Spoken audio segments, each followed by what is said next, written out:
And we are recording. All right, welcome to today's Natural Healing Study Group. We are Bobby and Carrie Bro. I'm Carrie, and there's Bobby, or Robert, either way. And thank you all for coming. We'll probably get started here in just a moment, but we have a weekly show, and we try to put these up within the week after. It depends on how much extra editing we do.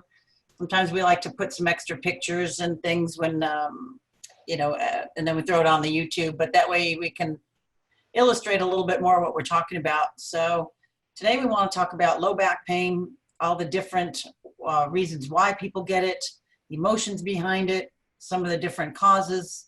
You know, there's many different parts of emotions and nutrition and mechanical aspects that create low back pain, and we're going to talk about as many as we can today, and also talk about emotions, because behind every physical symptom we have emotional issues that we are dealing with. And oftentimes we are so focused on correcting that the mechanical issue, getting an adjustment, getting a massage, getting acupressure, getting acupuncture, cupping, deep tissue work, so many different ways of working on the low back and working on the body in general, that we sometimes, and then nutrition, addressing your nutrition. There's very specific things that help build connective tissue, that build structure in the body.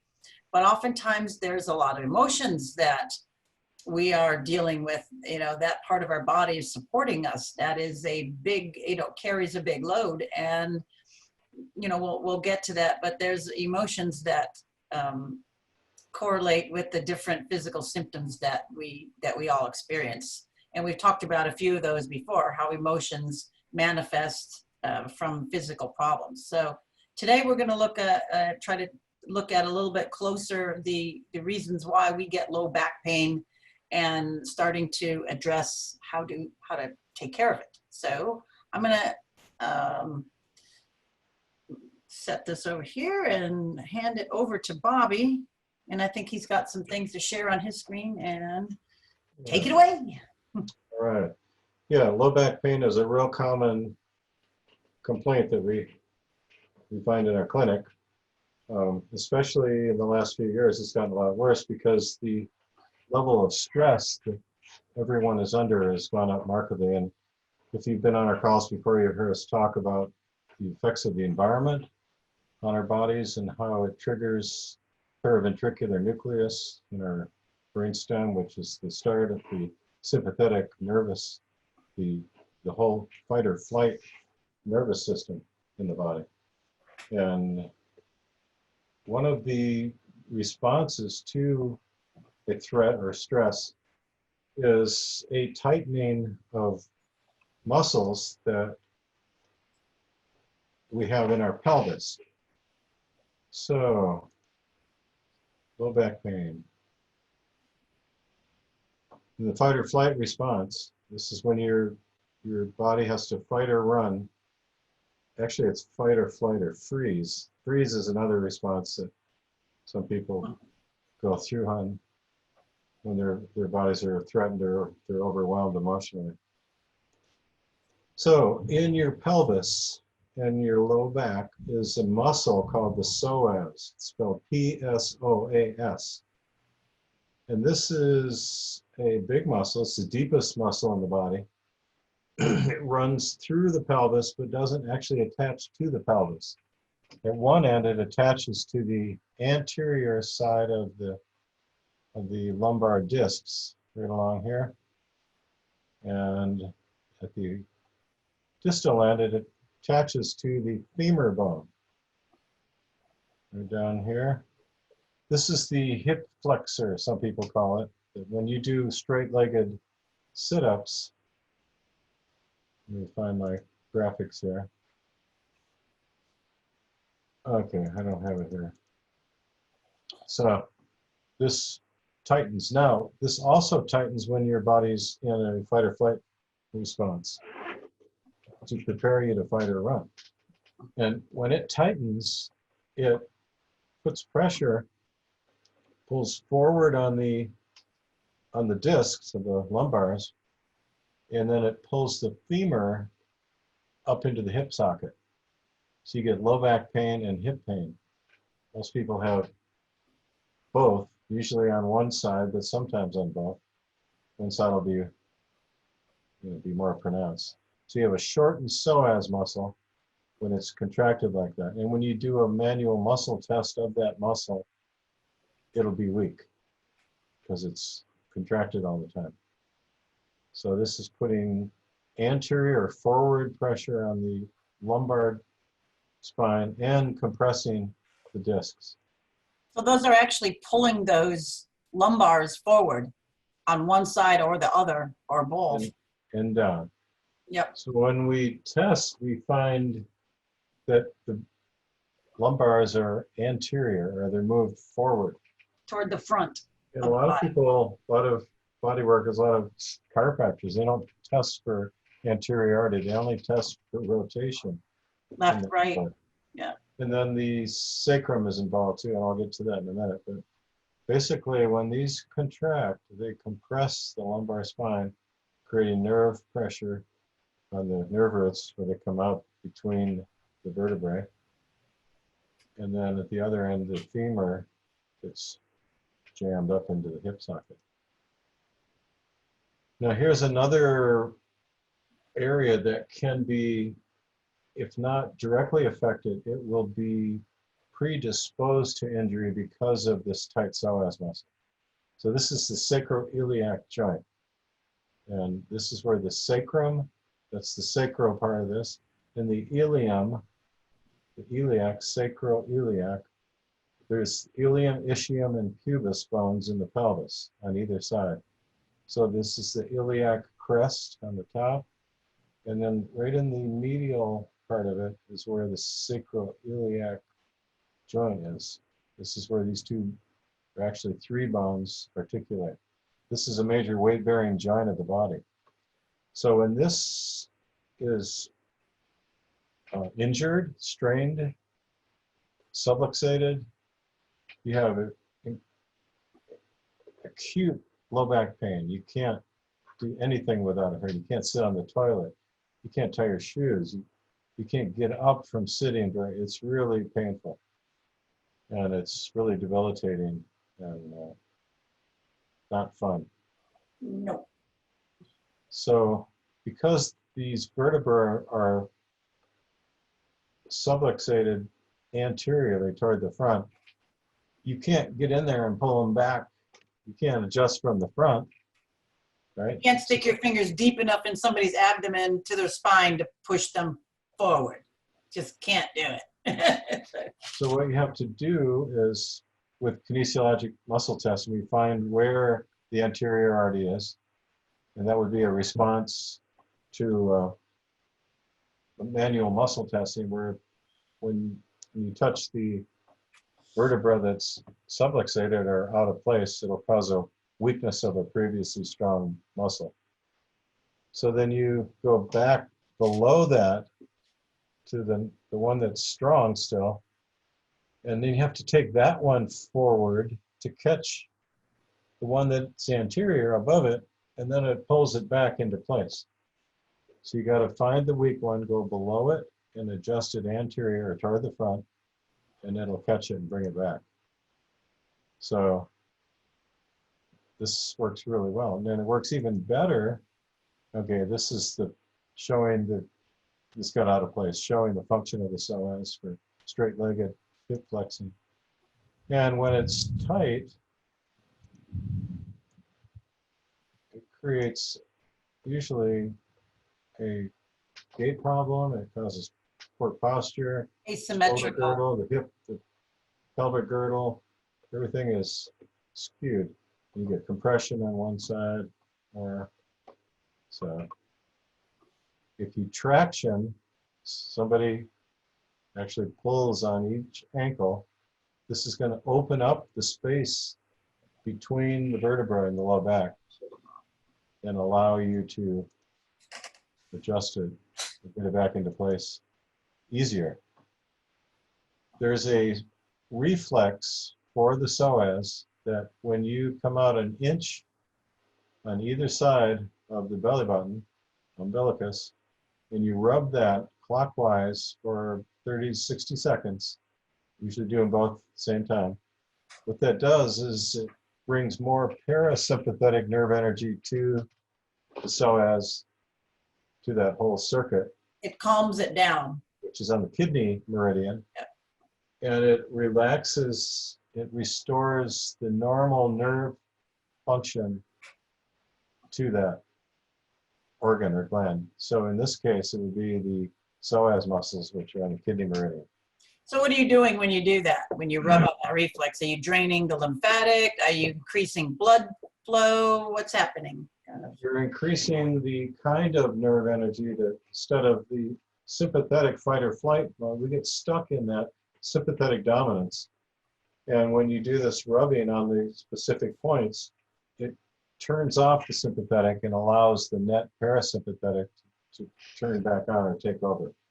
So this is like if you have a backup for your breaker panel for when the power goes out, and it automatically switches to another panel that has certain breakers that control, that give you certain, you give you power to certain rooms, certain devices and things, but everything else doesn't have power when this happens, when this switches over. It's kind of like when you're in the fight or flight mode, the sympathetic response trumps the parasympathetic rest and relax response.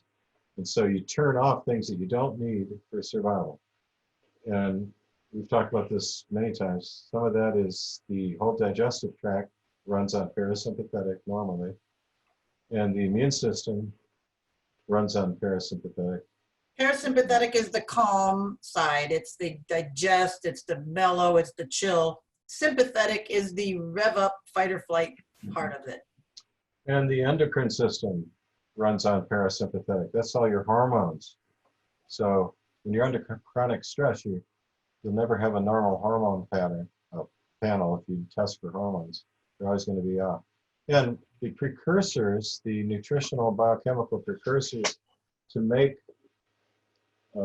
cortisol, which is a stress hormone for survival, all the building blocks for that get shunted away from other uses. Like you don't make sex hormones, you don't make other steroid hormones, you preferentially make cortisol for survival.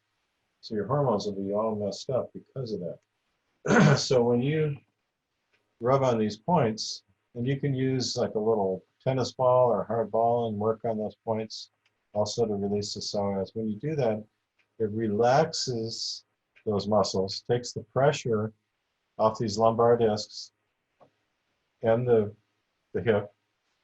And then when you traction, also you can do manual massage to the psoas, and you got to dig your fingers way in, and then you move the leg, and that moves the muscle under your fingers. That How gets do you move the leg? Do you move it down? You move it into a straightened position, and then you bring it back up into a bent position like you see there. Okay. And you have them do it, actually. You assist them, but when they initiate it, they use the psoas, and then it brings that muscle up to where you can reach it and work on it. Because it's the deepest muscle in the body, and it's usually not very comfortable because it's been tight for so long. And but once it's released, then you get a lot of relief in the back. Another thing you can do is squat like this, and this is the opposite kind of motion, and it'll shorten the psoas and take out that strain that you have when your legs straight, when they're tight. So this big muscle and creates a lot of strain. So you have to do all that before you actually try to get it back in place. And then we use our table, we put frequencies on the table that cause muscles to relax, and it facilitates this whole process a lot. So, psoas muscle. And there's another concept that I want to talk about. It's called the Lovett-brother relationship. There's two doctors, Lovett and brother. And what they found is there's a relationship in the spine where when some vertebra, or if the sacrum or occiput go out of place, there's a corresponding bone that will rotate also to compensate for it. So let's take the fifth lumbar down here. When that rotates, the first cervical rotates in the same direction. Okay? So if this one goes posterior, left, inferior, whatever, this cervical will do the same thing to compensate for it. And that keeps your posture. Keeps you standing straight, or as straight as you can. So C2 is related to L4, C3 to L3. You see that? So you might have a cervical subluxation is manifesting as a compensation in the low back because of the cervical. And remember, we went over the stomach, and all the muscles in the neck are related to the stomach meridian.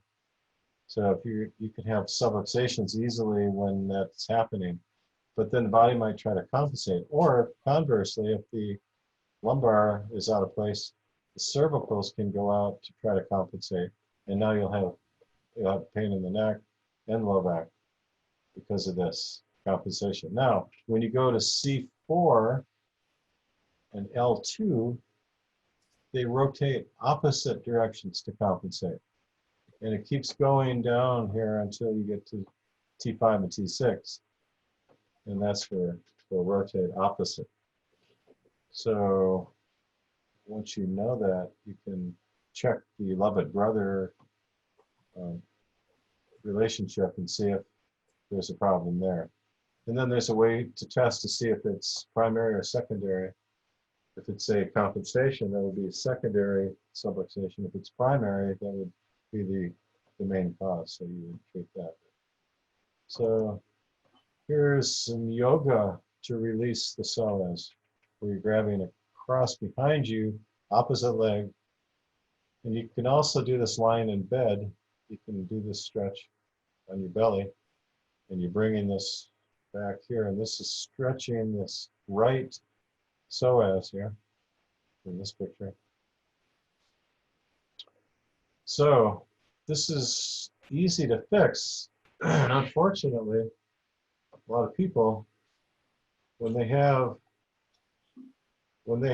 the low back pain, they go to the medical doctor and they get put on pain pills, which have a lot of side effects. But one of the things they do is they constipate you. And constipation is a cause of low back pain also. And so it contributes to the pain you have, and it aggravates it more. Some people I've seen, they've gone and they've gotten spinal blocks and stuff, and then they get an arachnoiditis, where it gets covering on the spinal cord gets inflamed, and they get a really bad low back pain. So a lot of this is just simple structural correction, but a lot of it is from our environment. From, when you put that phone in your pocket, that cell phone turned on, and it's putting you into fight or flight mode, it's directly affecting the paraventricular nucleus, turning on the sympathetic dominance, then you're going to be in this fight or flight response. If you don't have enough magnesium for your muscles to be able to relax, they're going to be chronically all tight. Not just the psoas, but all your muscles. And so there's other factors too, but the most common one we see is people are stressed out. They're in this fight or flight response, and it might be the Bluetooth in their car when they were driving to see you aggravated it. It could be the Wi-Fi router. It could be the artificial blue light coming from their monitor, their TV, their LED lights, fluorescent lights. There's a variety of things that can trigger these responses in the body. So it's important to understand all these causes and not overlook them. Unfortunately, if you go to a typical practitioner, you're going to encounter a artificially, junk blue lit clinic, probably with Wi-Fi and maybe telemetry and other frequencies, and your therapist or doctor will probably have their cell phone in their pocket, or they'll have their laptop, especially if you're in a more medical clinical setting. So there's all these fields just by being there that are keep putting you and them in a weakened state.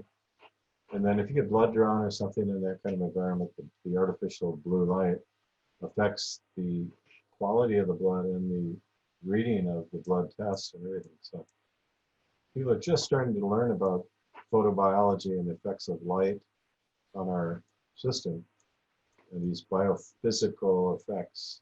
But they have biochemical and physiological effects also. So the low back pain is very common. And then when people have this, you have to also test the femur to see if it got pulled out of place, and maybe adjust that back into place, or release the tight muscles that are putting it and keeping it out of place. So once you get these corrected, then you have better range of motion. You don't have all the pain that you had before. So it really helps having someone else to traction on the legs to open up those disc spaces. So when you do your correction, it happens easily and painlessly. So we work as a team, so this is something we do every day. So low back pain is very common, and again, it can have secondary effects in the cervical spine, just as compensation for that. Another thing that can cause low back pain is prostate or uterus problems. They can be referred, called referred pain, into the hips and low back. And then again, I mentioned the colon. When you're constipated, that can also contribute to low back pain. And a lot of people have all of these things, when they're eating basic American diet, BAD, and they're eating all the gluten, the microwave GMO crap, and that they're not digesting. They don't have the building blocks and have the nutrition to make hydrochloric acid, to make their digestive enzymes, to break all this food down. So they've got undigested food in their intestines and their colon, and they're constipated, and that creates a lot of low back pain, and it drains the nerve energy from the body as a whole. And so it's really helpful and appreciated if you can relieve somebody's back pain like that.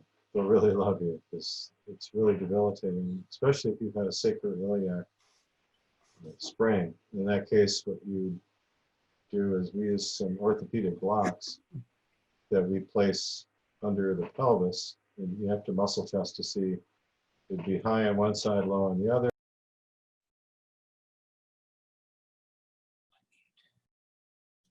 So yeah, it says I'm muted by my host. Okay. All right. So these orthopedic blocks will take the torsion out of the pelvis and help that sacroiliac joint that I showed you, so it can go back into place. And again, it's really cool when you muscle test using applied kinesiology. When you have a strong indicator muscle, you touch a joint, and if it's out of place, the previously strong muscle will go weak. And then you can find which way is it out of place. Is it right, left? Is it superior, inferior? So you can tell exactly which way that vertebra is out of place. So then you know the right corrective action or line of correction to use to correct it safely. And not many people know to do that. They try to see if something makes a difference. And a lot of times they cause a lot of pain.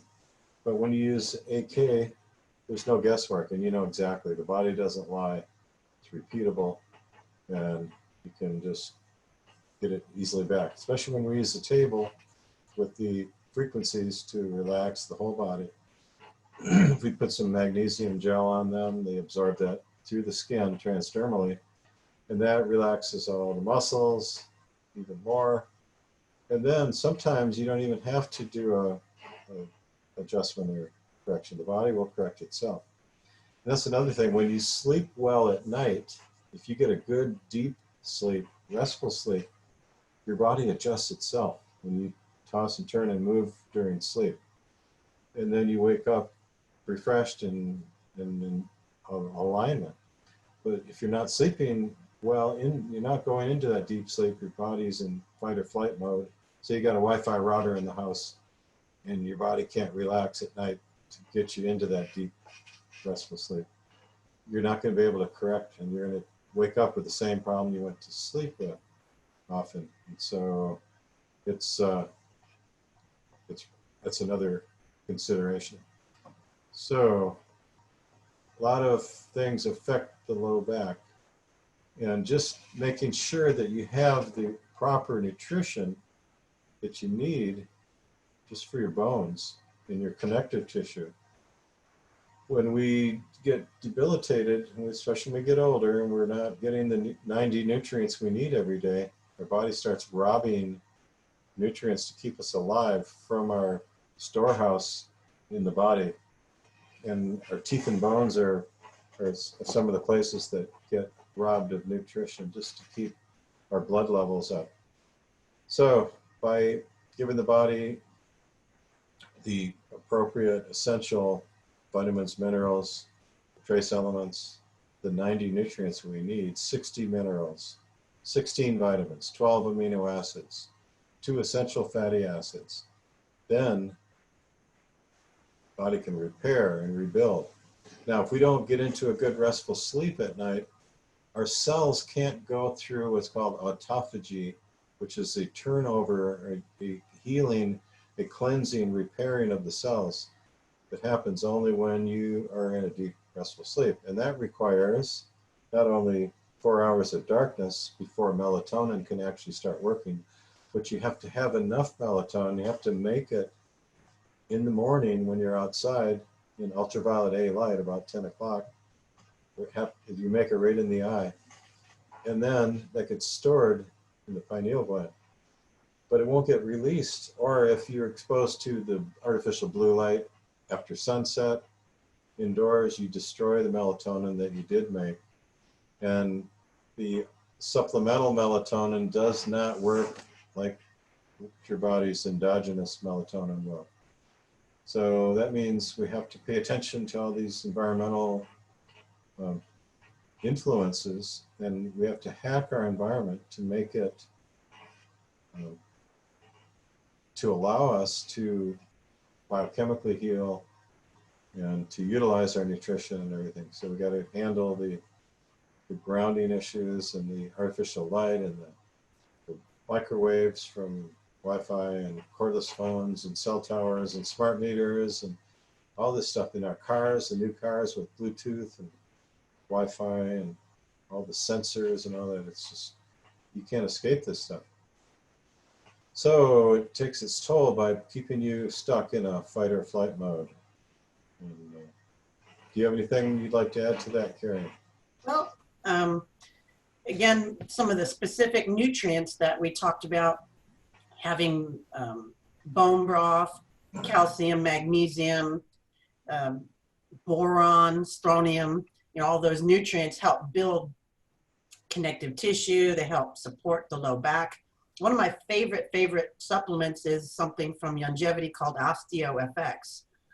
And I like the powder of it. I mean, it comes in a liquid and a powder. But what's really cool about that formula is it has a great ratio of calcium to magnesium. It has a chondroitin in it, and it has the boron, strontium, and a few other supportive nutrients that are amazing to support that tissue. I mean, you need to support both the hard and the soft connective tissue.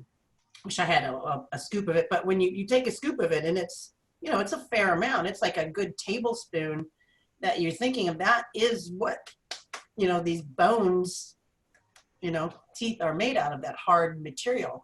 So taking the right nutrients to build the low back, to build that connective tissue and that spongy disc material in between. So, but as Bobby was showing you that psoas muscle, one side will pull more than the other. And you saw that posture on the body, like, that this was this way and, the hips were the other way.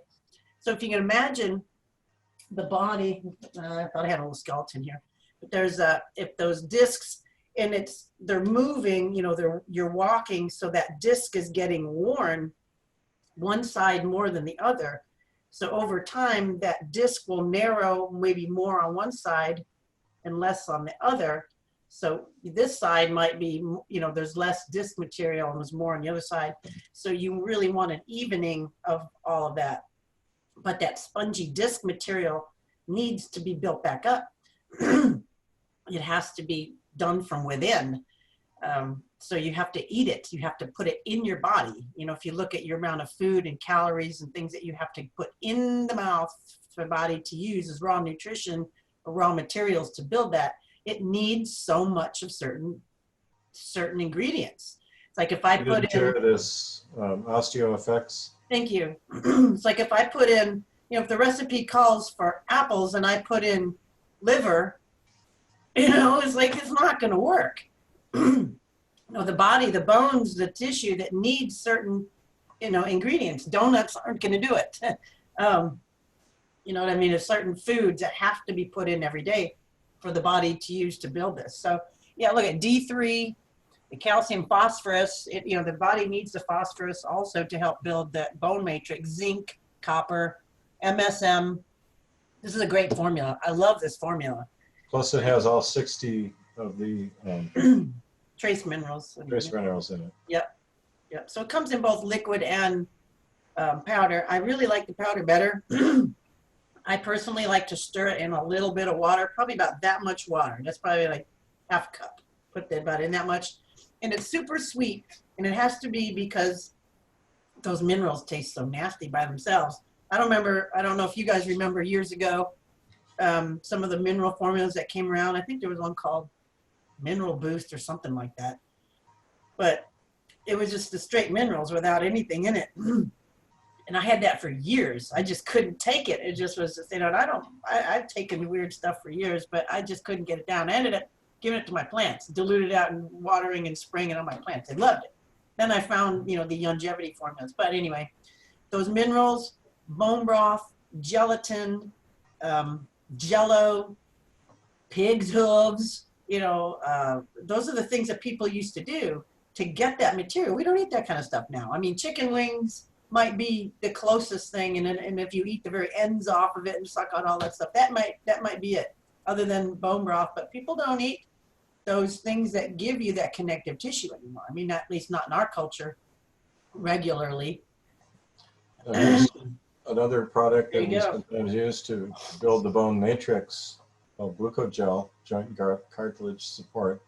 But again, if you do what Carrie was saying, make the bone broth and get the gelatin and get those basic building blocks, then these joints, and you're told that your body can't rebuild cartilage and connective tissue. We have to do surgery and do fusions and take the disc out and all this stuff. That's not true.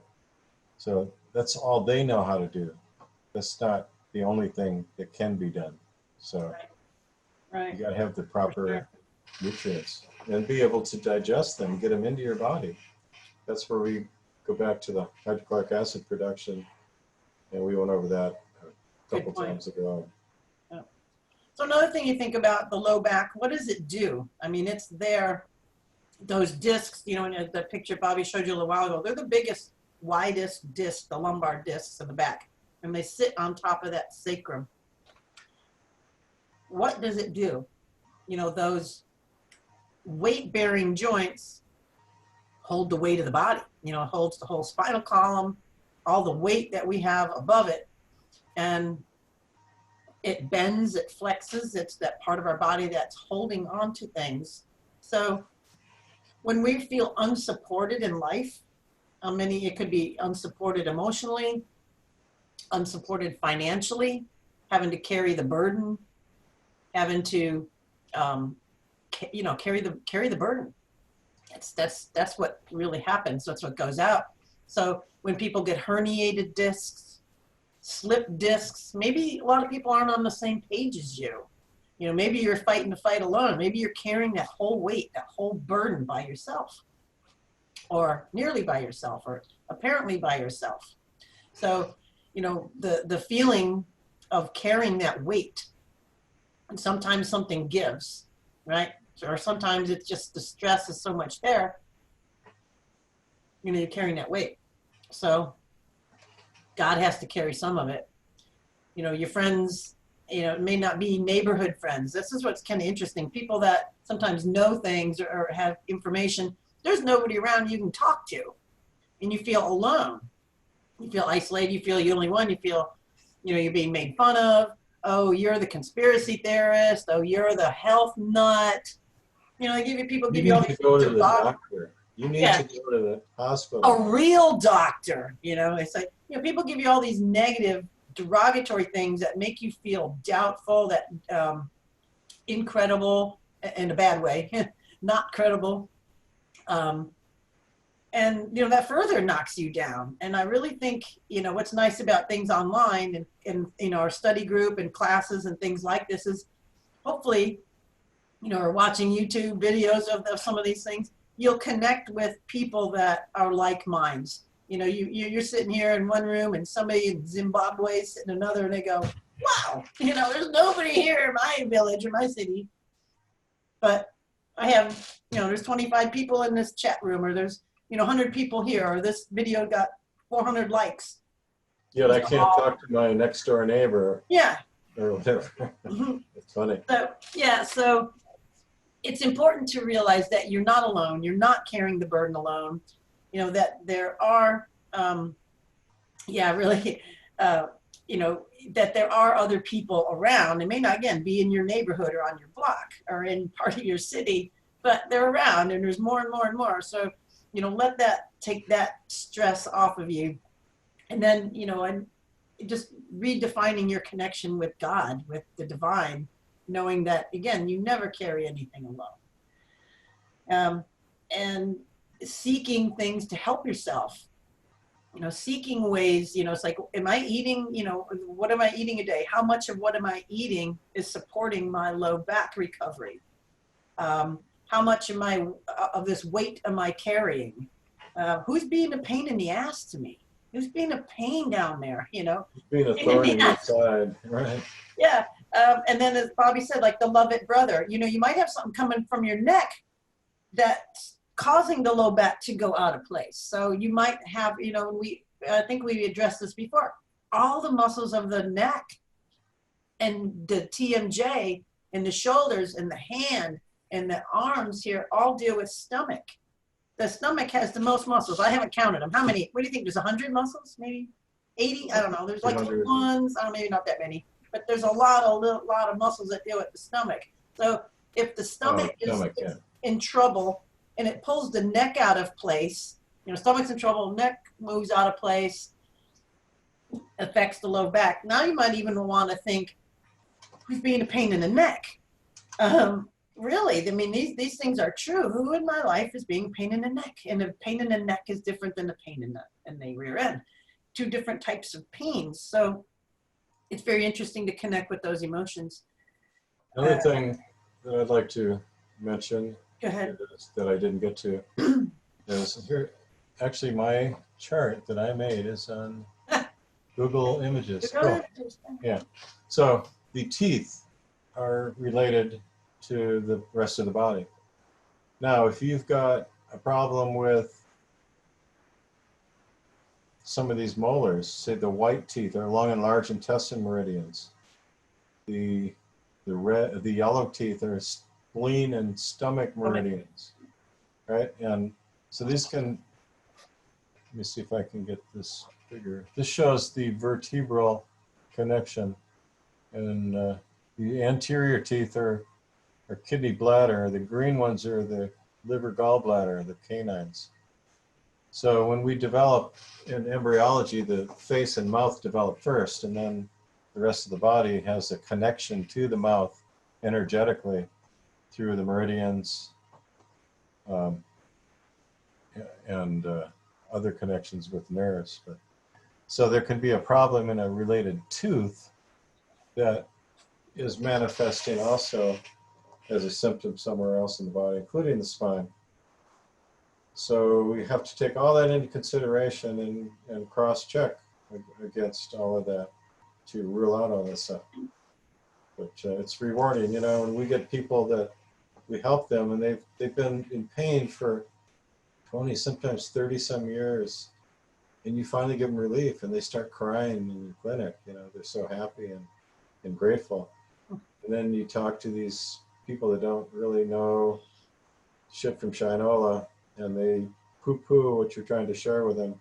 They have no idea all the people that we help that didn't get help at all the best clinics in the country and stuff. Been getting cortisone shots and getting cut on and getting scraped out and all that kind of stuff. Fusions. So it's rewarding when you get the people that finally reach for your trapeze, and you're able to help them. And we know we can, but you can't convey that. They have to make that choice themselves. But it's very rewarding work when you can give people relief like that from all kinds of conditions. But low back is a really agonizing, crippling condition that a lot of people suffer with every day. Yeah. Let me share something, my screen here with you. So some more things on emotions and low back pain. Basically, you know, look at how your posture is. Are you slumped over when you walk? Are you slouched when you sit at your computer? Does your back hurt when you get up or get out of your car? You know, we're talking about emotions. I thought this was kind of a cool chart. So here we're talking about the lower back, financial fears, feeling unsupported, a fear about the future, fears about social standing, relationship issues, carrying too much responsibility, feeling overloaded. That's pretty intense. And then let's just look at the upper one and just go on the opposite of it. You know, the neck, that area, stubbornness, inflexibility, not wanting to yield, narrow-minded attitudes, inability to make a decision, not knowing which way to turn, conflict between thinking mind and feeling heart, feelings of repulsion about your body, helplessness, and afraid to express your feelings. Also fears, you know, in the neck is also fears too. Upper back, let's see what we've got. Feeling unsupported, feeling unloved, carrying too many burdens on your back up that way, frustration, conflicts, humiliation, withholding love. And then we have all these ones in the mid back. And this is interesting. Guilt, anger, fear, stress, worry, anxiety, resentment, rage, doubt, indecision, family issues, wanting to back out of a situation or relationship. And these middle vertebrae from, you know, the first thoracic, maybe down through like this 8th or 9th thoracic, pretty much all deal with digestion, digestive issues. So that will manifest there. What else I want to show you? So did your back give out? You know, people say that it went out or gave out. It indicates that there is a loss of support of some kind. It could also mean that the load was too heavy and couldn't be supported anymore. We mentioned finances, you know, really big things is, you know, you're carrying that financial load, you know, lack of financial support, maybe fear of where your money's coming from. And then how do you know it's true? You know, if you start looking at those things, something will come up in your mind. You'll be like, ah, that's it. Yep, definitely. I'm carrying the load, man. I'm the only one doing stuff. You know, you'll know, you get that. And then also low back pain in the kidneys.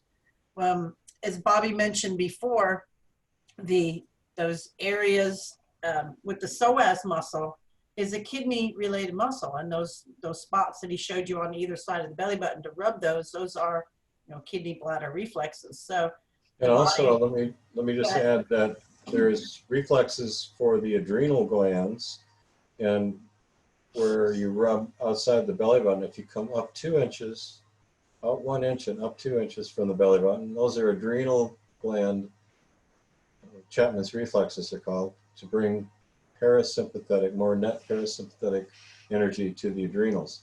Now there's points on the back of the body as well, and where the bottom rib, the 12th rib, articulates with the spine, that's right, called Rogoff's point in medicine, and that's a reflex, again, for the adrenals, posterior reflex. And that's where a lot of people get a lot of pain in their back because those reflexes are, the kidneys are, I'm sorry, the adrenals, which sit on the kidneys, are whipped. You're whipping the tired horse and it can't hold up anymore. And it gives out, like you said. And then there's 5 muscles in the body related to just the adrenals that affect the arch in the foot, for example. And then your foot flattens and you get plantar fasciitis, they call it. And your ankles pronate in and you get medial knee pain in the inside of your knees, and then hip and low back pain from that.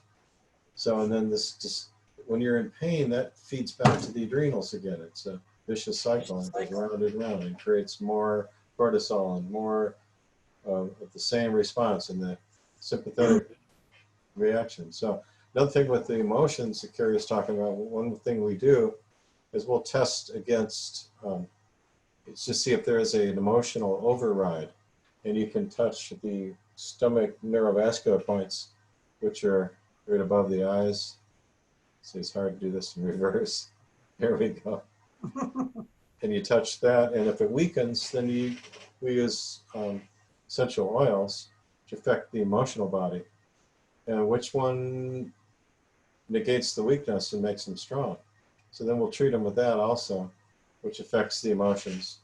And so there's all of these influences all feeding in all the time. Layers and layers. One other thing about low back pain and low back problems are bad feet. And one show, we'll have to do a whole show on feet. But if you have, like Bobby said, fallen arches, the arches in your feet, you know, instead of being like this, they're like that. Those are adrenal. Yeah, the agony of defeat. Those are adrenal related muscles. You know, those again it's more the vicious cycle. So we've had the adrenaline or the adrenals. You know, the body's been pushing for years, decades. Feet get flattened. You know, if you're overweight, that puts more weight on that and it stretches those out. But then if your feet aren't in good shape, they're not going to support a good, healthy low back. You know, they're not going to help you walk really good where you're walking through the whole, the whole movement. You know, you got a heel toe, there's a whole movement. You know, you might be, you know, kind of crotchety. Compensating. Right, you know, the way the body's not moving totally through that. So arch supports are usually a good idea of some kind of a good orthotic, but, you know, definitely some arch supports to help support your feet. Maybe having your feet adjusted really well, the ankles, you know, several bones in your feet and your knees. So that can then support the low back, and then it goes up from there. You know, when we work with somebody, we do all of it, all the way up. So, you know, your whole structure is aligned. After you've peeled the onion, you know, you have to de-stress the person, maybe see if there's an emotional overlay, start, you know, maybe some essential oils, getting the person breathing better, taking some deep breaths, you know, and then you start going. Table frequencies. You know, you get those big sighs. You know, when that happens, you know, you're blowing off extra carbon dioxide, extra toxicity, and your body's starting to reset. You're starting to then relax. Then you can get in and work on, you know, sore muscles, align the body, you know, but if you just start on that, sometimes the body's so resistant, so armored, you can't do it. You know, you just can't. Bodies won't let you. So trying to unwind, there's a logical and a easier way to unwind the body and not fight it. And it will let you, you know, it'll accept more therapy if you go about in a certain manner. It won't fight you. You know, it realizes, okay, I gotta relax first. I gotta breathe before you can fix me. And then maybe emotions, you know, sometimes you release something and then somebody just tears up, or they get overwhelmed, and that's fine. Or maybe you start the other way around. Maybe there's emotion, you've got to deal with that first, then the body can release the physical. It's kind of hard to say. I mean, every person, every case is different. It's like a little minute mystery, or, you know, hour mystery, or whatever, how long you spend with that person. And you just have to test the body and go with what you find, and take off those layers until, you know, you get some kind of relief for that person. So the body's amazing at what it can do, all the connections. You know, we have to pay attention to it all: the tooth, the low back pain, the pain in your neck, the nutrition, the breathing, the not breathing, the sleeping, the not sleeping. All of that makes, you know, that all of that winds up to creating stress or creating good health in the body. So, do you have Let me anything else you just want to mention, Doug? share, yeah, I want to share on our YouTube channel, Tuberose Healing. We've got some of the previous shows or the study groups done. We have why relationships fail that we did a few weeks ago, and digestive system, enzymes versus probiotics, and then essential healing tools was a couple weeks ago. So you can go there and find these, and then they're also on our Tuberose Healing website. And if you go to the Bro Show and scroll down, they're all here, all the different episodes. So you can access them here as well.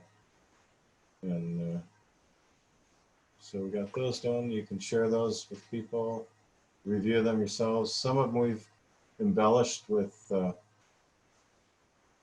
more graphics and things to help better understand the concepts we're trying to convey. But, yeah, give us feedback. You know, send comments, and if you have any requests for things that you'd like to learn about, your question about, you can do it in the chat here on the call, or you can email us or personal message us, whatever.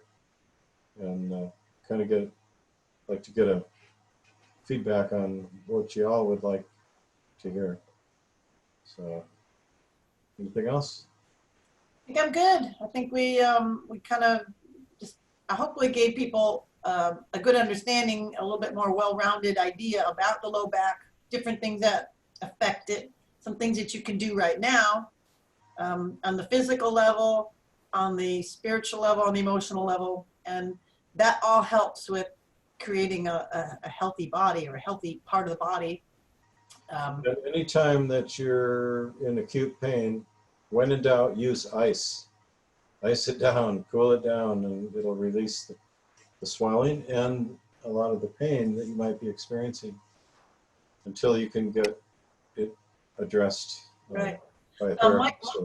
Michael just said like gut microbiome. Well, if we've got issues with constipation, you know, the colon is not clearing, then of course, yeah, the gut microbiome is going to be off. The whole integrity of the way you're digesting and eliminating, and then reflexing to some of those areas. Absolutely. So, you know, clearing the toxicity in the bowel, making sure the bowels are running, you know, getting rid of the critters, parasites, a lot of the stuff that's imbalanced in the gut, and then replenishing that with, you know, with the healthy bacteria, with the beneficial bacteria. Absolutely. Absolutely. And if you review that video of a previous study group, we went over a lot of this on that. Yeah, somebody said it would be nice if you were closer geographically. Yeah.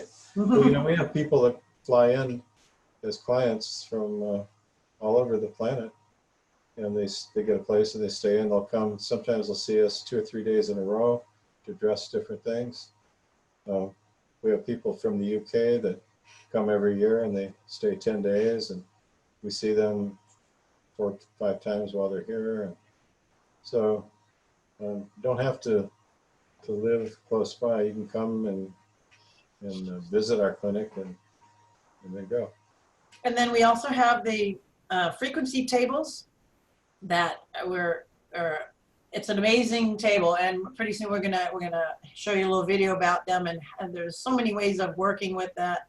But it's basically a massage table that has special tactile transducers and an amplifier, and we can put healing frequencies through that. So there's a lot of them that will come with it. It comes with the tablet that we have the different frequencies for low back pain, for disc regeneration. There's just so many, for adrenal stress, or just listening to your favorite music through that is amazing. Guided imageries, putting a baby on there, listening to the heartbeat of the mother, or just the heartbeat, calms the baby right down. There's so many uses for this table. But Be excellent during childbirth, for mom during labor to be on there, and even before, because the baby's going to hear this sound too through the amniotic fluid. The sound travels through water 5 times easier than through air. So it would be a familiar sound for the baby, and then after the baby's born, you could play the same sounds in the baby's room for them, or have their crib or where they're sleeping. You could put transducers on that. On top of that, you can put it on top of the table, right? Have this super baby. So there's a lot of applications. Also in hospice care, people getting ready to drop their body, both coming in and leaving. It's very beneficial and blissful and relaxing. Yeah, and restructuring your brain, working with habits, and then also, a lot of people want to have more sexual fulfillment and enhancement, and enhancing parts of their body. So that's really good for that. There's certain frequencies. Programs for all that. For that. Mm-hmm. All right. So yeah, I hope we've given you some more hope and some, giving you some ideas on how to approach something. Nothing is too hard. Nothing is hopeless. There's always something that you can do. There's many things that you can do. Sometimes there's too much to do. But thank you for being here. Thank you for watching. And hopefully we'll see you at the next show. You have anything else to add, Bobby? Nope. I think we covered everything we wanted to cover today. And again, if you have any questions or requests, let us know. We want to hear from you. All right. So visit us on Tuberose Healing, our website, and our YouTube channel, and see you next week. Sayonara. Namaste.